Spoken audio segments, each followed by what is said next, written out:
Ready? Yep. Good afternoon. In our 69th episode, we addressed Thomas Jefferson and the slave James Hemings. And then in the 8th episode of the real Thomas Jefferson, Dr. Holacek addressed relationships with James and Thomas, James Hemings and Thomas Jefferson. And today what we're going to do is we're going to examine the issue of the DNA test in 1998. And that, of course, centered on the issue of the paternity of Sally Hemings's children, and particularly with Eston Hemings. And so in that year, the journal Nature ran an article titled Jefferson's Father Slave's Last Child, and describing results from a DNA test conducted under the auspices of Dr. Eugene Foster. The findings were straightforward. The test indicated that Sally Hemings, who was the youngest son of Eston, may have been fathered by a Jefferson male. No DNA links with any of the other Hemings's children were identified, including with Thomas Jefferson. One alleged link with that of Thomas Woodson, a son said to have been conceived in Paris by Madison Hemings, was falsified. In addition, no scientific evidence showed that Thomas Jefferson was the father of Eston or any other Hemings child. In the abstract to published report, Foster and others wrote that this is a long-standing historical controversy over the question of U.S. President Thomas Jefferson's paternity of the children of Sally Hemings, one of his slaves. To throw some scientific light on the dispute, we have compared Y chromosomal DNA haplotypes from a male line descendants of Field Jefferson, a paternal uncle of Thomas Jefferson, with those of a male line descendants of Thomas Woodson, Sally Hemings's putative first son, and Eston Hemings Jefferson, her last son. The molecular findings failed to support the belief that Thomas Jefferson was Thomas Woodson's father, but provided evidence that he was the biological father of Eston Hemings Jefferson. Yet regardless of scientific falsification of Woodson and uncertainty regarding Eston, news of DNA research quickly morphed and then spread throughout academia and the public. A widespread central message emerged that science had confirmed that Jefferson was the father of all of Sally Hemings' children, including Eston. In this episode, we analyzed critically the DNA paternity evidence while offering dispassionate critique of persistent popular conventional wisdom. I'm Dave Diedrich, and this is The Real Thomas Jefferson, Episode 9. Now, Dr. Holacek, would like to ask you the first question, if I may, and that is, what was the state of affairs concerning the alleged affair prior to 1998? Well, there's a lot going on in the background, and I had asked you to talk a little bit too about the James Callender incident early in Jefferson's presidency, so we'll get to that as well in time. Why was the DNA study conducted? Well, Eugene Foster, who was the geneticist behind the study, was asked by a friend, Winifred Bennett, to conduct a DNA study to see if we can't learn anything about whether Jefferson fathered any of the children of Sally Hemings. Now, of course, the method that he employed was to look for the Jefferson Y chromosome, which I think is the 23rd of the 23 chromosomes, which is the male line. The Y chromosome determines whether you're male or female. And as we know from biological testing, the Y chromosome throughout the male line is identical. So I have the same Y chromosome as my father. I have the same as my two brothers, and their male line children will have the same Y chromosome. so that if I can find out that any of the male children of Sally Hemings has the Jefferson Y chromosome, then Jefferson could be a potential candidate. So the idea is that Foster was asked to, see if he'd conduct a study and see if he can get any sort of hard data, biological data concerning Jefferson's possible paternity. He agreed to do that. When he came up with the results with which he came up, he sort of ran with it and broke his ties with Winifred Bennett, and just did this on, as he published this article in Nature. And as you notice, the title was Jefferson Fathers Slave's Last Child. Doesn't say a Jefferson, it says Jefferson. Now that Jefferson could be a generic Jefferson, that Jefferson Thomas or some other, but it's very, very misleading. And I think it was selected intentionally to try to show, to win Foster some notoriety. And we do have some evidence that he was very interested in those sorts of things. So he publishes this in Nature in 1998. There's a big stink here. And in this paper, he says that Jefferson was likely the father of all the children as well, and that's a very contentious claim. So that's some of the background. I mean, independently of the motivation for the DNA study, we have Madison Hemings' report in the Pike County Republican in 1873, where he comes out with this bombshell. We'll probably talk about this in a further episode, as you mentioned, that Jefferson was my father. He makes that claim. He makes several other claims. Now, Madison was born in 1805, and he's talking about events that predate him, events prior to his birth. So he's not an eyewitness, right? So he's a secondary witness. So his testimony is not reliable. He's not going from any primary source material. And we'll talk about this another time. There are all sorts of difficulties with his testimony. And this 1873 testimony is taken by the Thomas Jefferson Foundation and Ed Gordon Reed and other people, Fawn Brody, about whom I'll say something in a bit, as gospel. Jefferson, we need to take everything that Madison Hemings says as truthful as gospel. And we'll see that shouldn't be done. Fawn Brody writes Thomas Jefferson, Sally Hemings, An Intimate History, 75? But anyways. Yeah, mid-70s. Yeah, 1975. But this earns her instant celebrity. She talks about she's following up on something James Callender said, about which you'll talk in a bit, and says Jefferson, was likely the father of Sally Hemings' children. And the book I've read through, the earlier parts, is a biography of Jefferson. The early chapters I actually think quite good. She uses psychoanalytic tools. She's not a doctor of history. She's not a trained psychotherapist, but I thought the early chapters were good. It's when she gets to Jefferson and Sally Hemings, the book falls apart. It becomes a train wreck. So, but this earned her a lot of celebrity.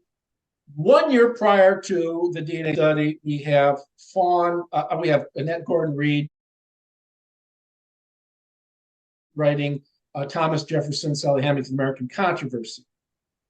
She puts forth one of the most vacuous hypotheses ever put forth in a biography of any person, namely that Jefferson could have been the father of Sally Hemings' children. Now, from the modality of possibility, when you do logic, this is saying very little. It's just saying that the denial of this claim is not a contradiction, which is not saying anything at all. I mean, it could be that the tree I see out there that has English ivy on it is really just plastic, right? That could be true, but I can go out there and test it and find out. I mean, the point is, when you make possibility claims, they say very little, right? Holocheck could be an android.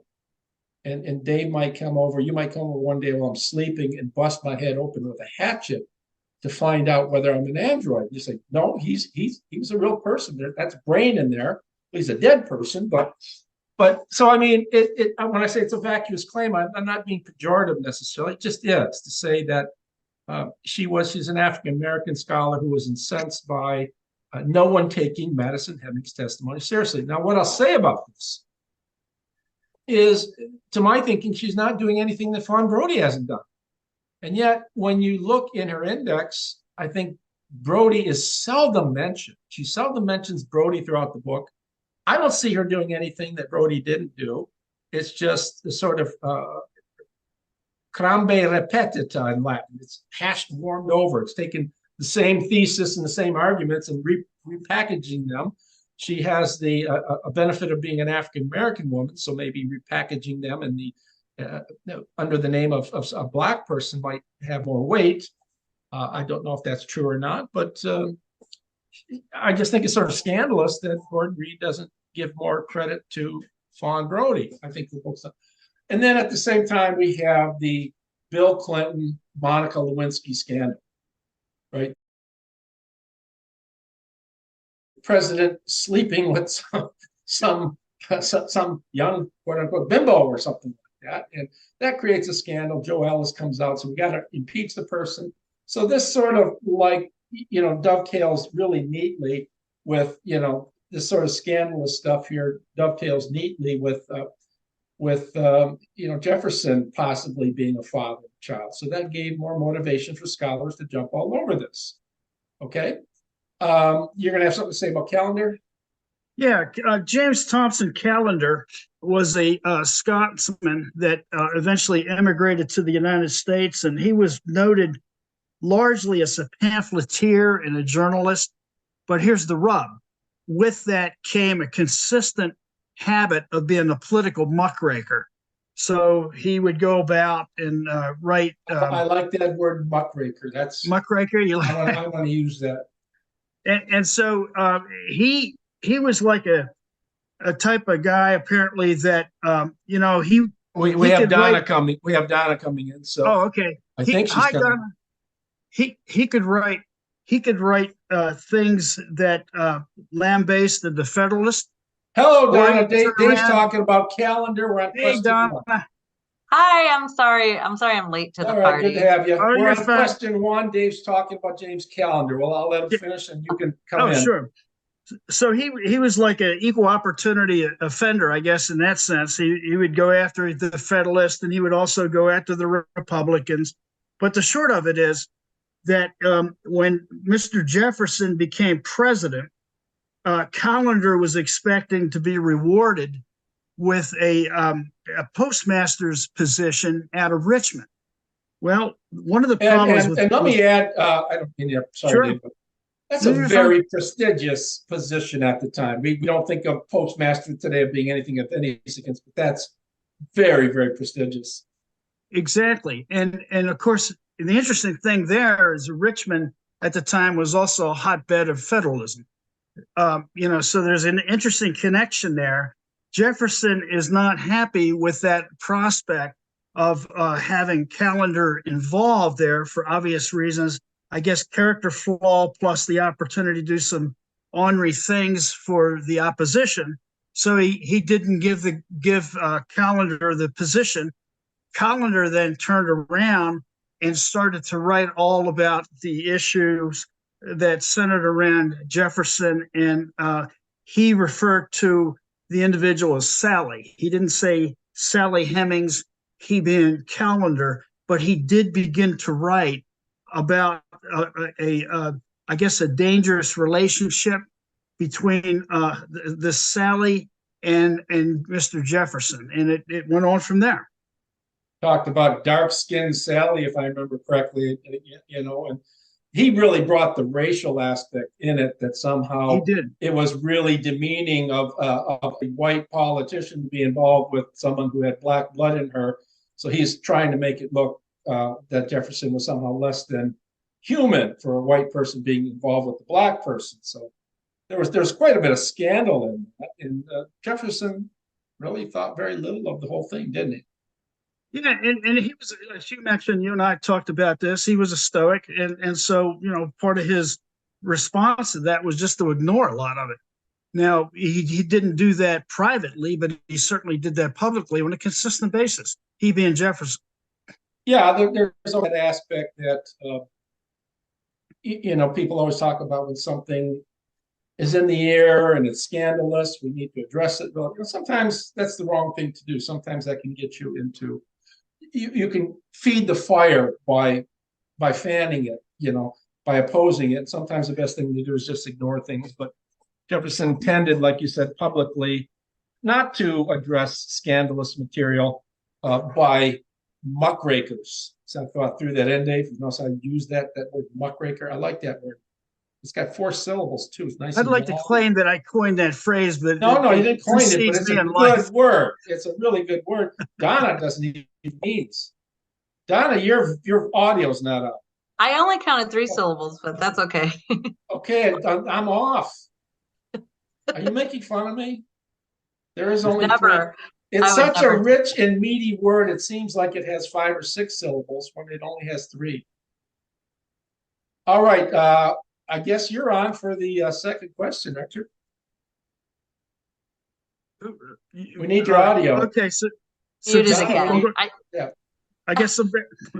Are you done, Dave, or no? Well, you got me down for Q2, question 2. Do you want to do that one, Donna, or do you want me to do it? Sure, I'll do question 2. Okay. What precisely do we know from the results of the study? Well, we can answer this. David answered that in his précis early on. I will reiterate what he iterated. We have DNA. See, what do we know from the results? We had, from our data, we have 2 sons from Field Jefferson. Field Jefferson was Jefferson's uncle. He didn't do any DNA directly from Thomas Jefferson. Let's put that.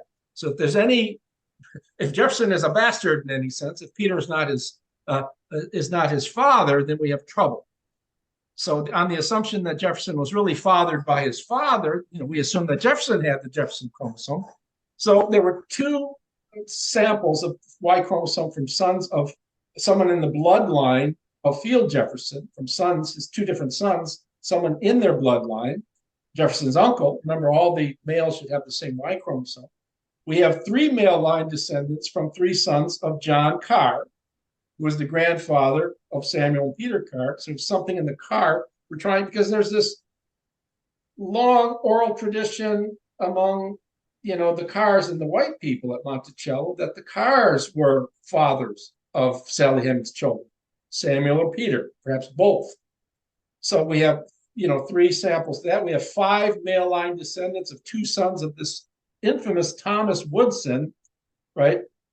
Thomas Woodson claimed to be in the lineage of Jefferson's descent by Madison Hemings in 1873 to have fathered a child in France. And Thomas Woodson claims to be in the bloodline of that infamous father. So we have 5 male line descendants from 2 sons of Thomas. And we have 1 male line descendant, Eston. Keep that in mind. That's critical, because that's where the significant piece of datum comes. Now, what do we get from it? We know that, looking at the Carr chromosome, Y chromosome, we know that Samuel and Peter Carr were not involved in Eston Hemings. So we don't have anything in the bloodline of Madison Hemings. Now, we can only do the males, can't do the females, the 2 females, but we don't even know where they're located today. But we only have a sample from Eston Hemings, and we can exculpate the Carr brothers from paternity of Eston, in spite of the fact there's a lot of gossip going on that they might be involved in paternity. We can say they didn't father Eston. We know that Thomas Woodson was not fathered by Thomas Jefferson. That leads us to speculation, in my estimation. This whole report that Jefferson was pregnant with Sally Hemings' child is just pure gossip with no foundation in fact. We don't know, other than from Madison Hemings' testimony, whether they had she was pregnant with Jefferson's. I suspect that's a lie. And what we know, and here's the thing, from that one DNA sample from someone in the bloodline of Eston Hemings, we know that Eston had the Jefferson Y chromosome. Okay. What does that tell us? That Thomas Jefferson could be the father, that any male Jefferson could be the father as well. Right? What they do at Monticello is to tell you, well, Jefferson was at Monticello, no one else was there, so Jefferson had to be the father. There's also a third option, and that the accuracy or inaccuracy of DNA testing. Yeah, no, I'm not as sour on DNA testing for this as you are. I'm not necessarily sour, but I mean, it's not an exact science.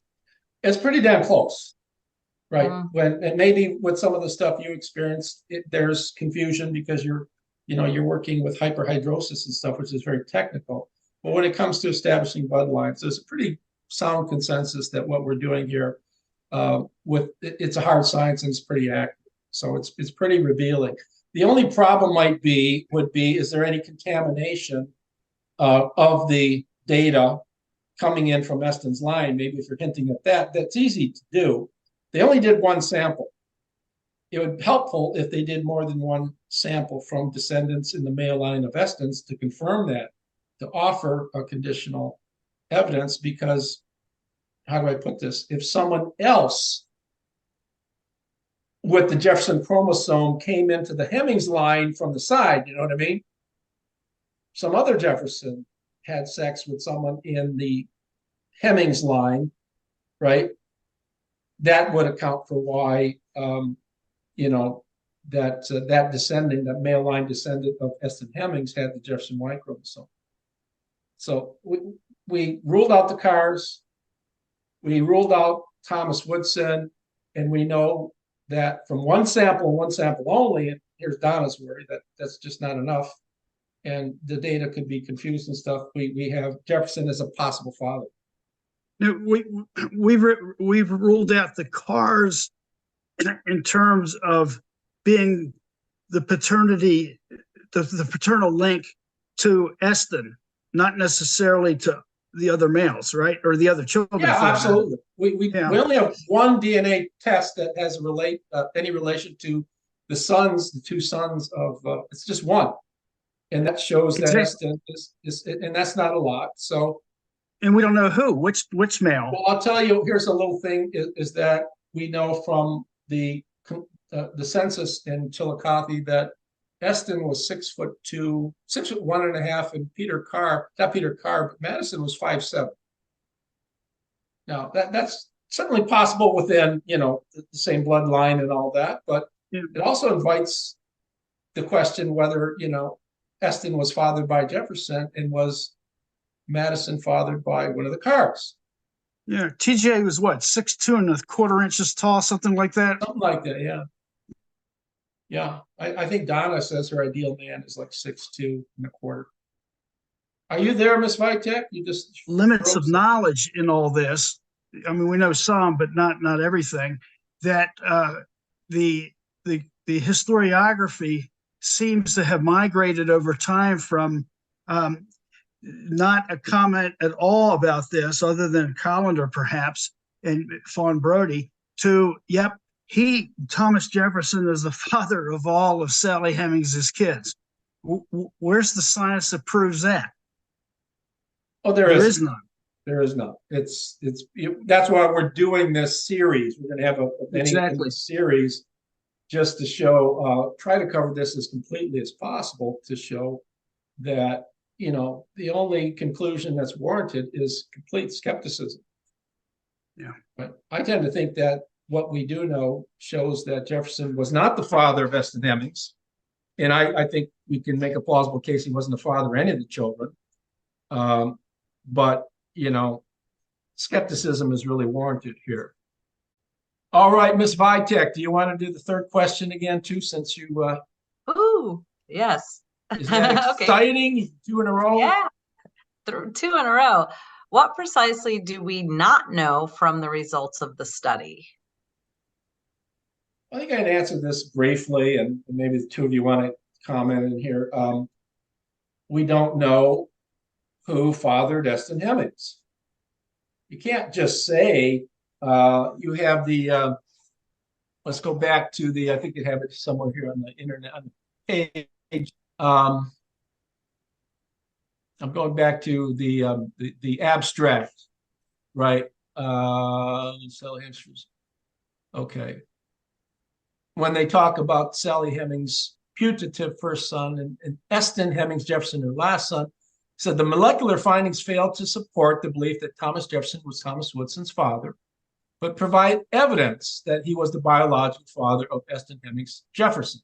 Now, notice how they're using Eston Hemings Jefferson, throwing in Jefferson's last name already, which sort of begs the question, we don't know, but let's call him Jefferson. Why are you doing that? It provides evidence. But what does that mean to provide evidence? All that really means it is consistent with Jefferson being the father. It is also, I would say, let me go back to what I have. It's also consistent with Jefferson's much younger brother, Randolph Jefferson, being the father. And if Eston was tall like Jefferson, it could be because Randolph was tall. And if he looked a little bit like Thomas, it could be because Randolph looked like Thomas. It could be that Eston was fathered by one of Randolph Jefferson's sons. I think he had 5 sons, if I'm not mistaken, 4 of whom would have been within appropriate age to have intermixed with Sally Hemings.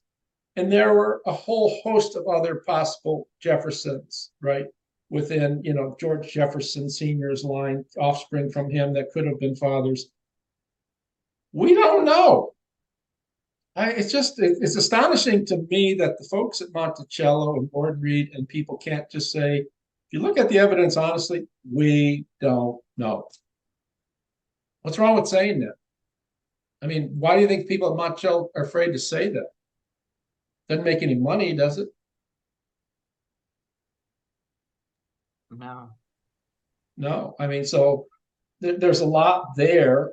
We'll talk about next time. We're going to talk about the Thomas Jefferson's 2000 study, which is really a fiasco. I'm going to try to get Dr. Ken Wallenborn, who's a friend of mine, who was on that committee, who is formerly of the University of Virginia's medical school. And he was the only dissenting voice, and he declared that there was a witch hunt there. That's pretty interesting stuff. But yeah, we don't know. I mean, we do know that the cars are eliminated from Eston Hemings. This is the one piece of biological data we have. Eston Hemings, right? We know that Eston Hemings, if there's no contamination of the evidence, Eston Hemings was fathered by A. Jefferson. How do you go from that to what the Foundation did in 2018 to say Jefferson definitely fathered all the kids?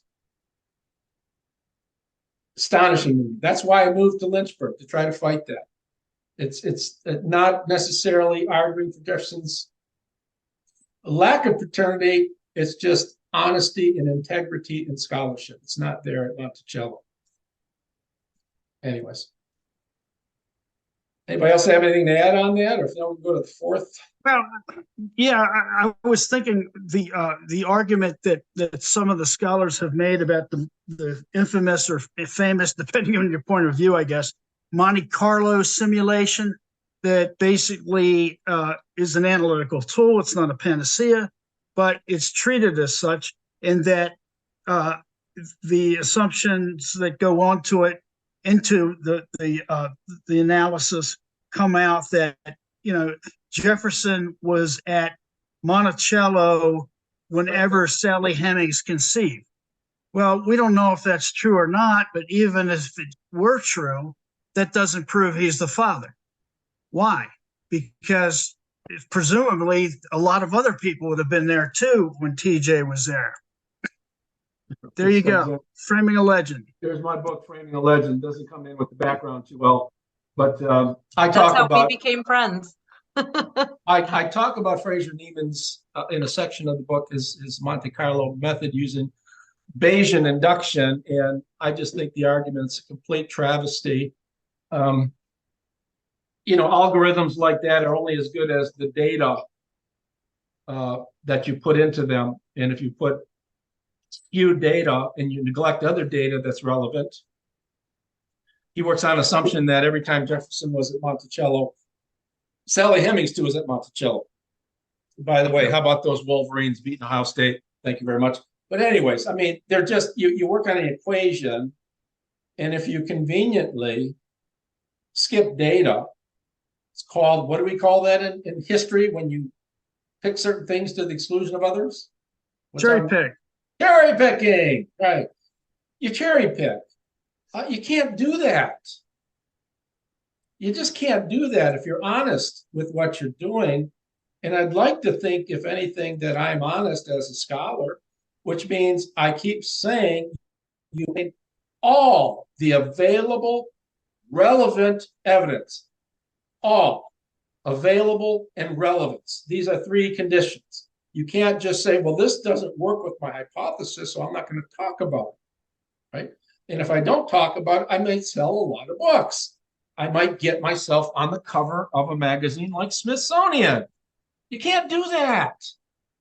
I mean, if you're honest, you got to look at all the things and say, look, and at the end of the day, I say we don't know, even though I think it's more plausible Jefferson didn't father any children. I think there's evidence pointing in that direction, much more in the opposite direction. All things considered, we don't know, and you have to be honest about that. So, I mean, the Neiman's study, and if Dr. Wallenborn, Dr. Ken comes on next week, he can talk about that because he was there with Fraser Neiman. Presumably, Neiman just dumps his study on the table and says, we got him, I got the bastard. And Wallenborn was just taken aback and saying, well, wait a minute. Are we doing research here, or is this a witch hunt? And apparently it was a witch hunt. We'll talk about that next week. It's kind of interesting stuff. I think Donna has the study in one of the books in her library back there. Oh yeah, I'll pull it out. Well, show us. Is there also, I mean, is there, because I read when I was looking at the accuracy of DNA testing, and there was one thing I came upon that a guy sent his dog's DNA and this company gave a 7-page report. They were shut down because of this lie. I mean, what are the chances? Could there have been bribery too? Is that to give specific results? I mean, maybe those weren't even the results. Maybe they were paid. I mean, it's not like that doesn't happen. There's no evidence for any of that. I mean, I take it as credible that there was no tampering with the data. I don't have a problem with thinking that the data came out that showed that Eston Hemings was fathered by a Jefferson. It just doesn't show all that much anyway. I have to assume that Eugene Foster, even though he was, as I mentioned before, interested in making a name for himself, because I think he skewed the title, right? I was talking about before how this is supposed to be part of a book that he worked with a lady named Winifred, and once he got the data he wanted, he backed out of it. You might ask, well, why didn't you look for more data from Eston's descendants? Well, one could argue, well, he got the one bit of data he wanted as consistent. He didn't want to play around with it in case there was anything wrong with it. So he got the one datum that worked for him, and he ran with it. So obviously he could have done more. It could be. There also could be. I don't see why there's any reason to think that the study was not conducted with integrity. We got, what, 5 minutes here? We have 5 minutes of 2 questions left. I have quick answers for these, I think. Okay. You write in one publication that this DNA study incited a sea change in scholarly opinion on TJ and Sally Hemings. If the DNA results show so little, why such a big sea change? For that, I might need my beard manager to get myself ready. Because I think the DNA title was so misleading. It said Jefferson fathers slaves last child, which clearly leans people in the direction that we have biological evidence that shows Thomas Jefferson fathered slaves last historians did not take the time and the effort to read carefully the biological study. And Neiman and Foster and others leaned in the direction that Jefferson was the most likely candidate. Now you can ask yourself, just about everybody jumped on the bandwagon. Joe Ellis, right, who thought Jefferson was not the father, jumps on the bandwagon and has a few pages worth of reporting talking about Jefferson and being the Bill Clinton of his day and everything like that. It's astonishing to me. Now, here's the thing. Okay, all scholars change their opinion, and they're pretty much of one voice that Jefferson fathered all the children, right? And then the Monticello study coming out a couple years later backs that. Why did everybody change their mind? Why, it shows you how sloppy historians are. That they didn't read carefully what the study, they looked at the title, they went with it, and everybody just went en masse and said Jefferson fathered all the kids. So there is no really good argument for that. You ask why. Now, the point is that once you shift right to saying Jefferson definitely fathered Eston and probably all the other kids, once you read the study carefully and you say, well, wait a minute, I can't conclude that. What are you going to do as an historian? Well, you just made one stupid move. You're going to make a second stupid move and say, it's not a stupid move. You're going to make a second move and say, well, I was wrong again. No one's doing that. That's what you should be doing, saying, I never should have said that. I don't have an answer. Should follow truth. Yeah. Right? Should follow truth. You follow the truth. Did Voltaire say something about that? I think he did. He's right behind us, by the way, Donna.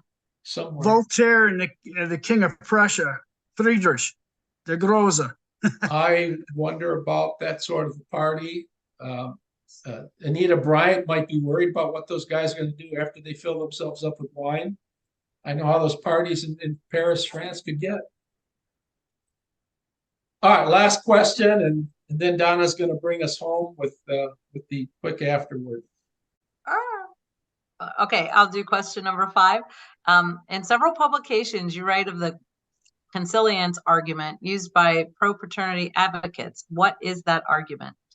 Well, I have a whole video on YouTube on this consilience argument. It's always astonished me, being someone who's taught logic for 30-something years. And it's basically that you take the DNA data together with all this overwhelming mountain of historical data, and there's nothing you can conclude other than Jefferson fathered all the kids. Well, we've already seen the DNA data shows nothing that interesting other than Jefferson might be the father of one. We did not test the other children. And yet Monticello says the other children were fathered by Jefferson. There's no biological data for that. The biological datum that we do have for Eston doesn't show very much of that. Okay. And we know how important science is these days, It should be. Sarcasm. It should be, but I know. Well, you're involved in your own problems with science, but anyways, it's a really pathetically bad argument. You can't mix historical data with it's like if you have one bad argument, you add a number of bad arguments, they all add up to a good argument. If an argument is 0.25 probability of being right, another one's 0.23, another one's 0.3, you add them up and you get, something that's 1.75, greater than certainty. It's a silly argument, but anyways, I'll let you, since we're sort of running out of time, tell us what we're doing next 2 weeks. In 2 weeks, we cover Monticello's response to the DNA study in their 2000 report. That will be a lot of fun because you're going to see, you want to talk about some break dancing or whatever you want to call it, moonwalking,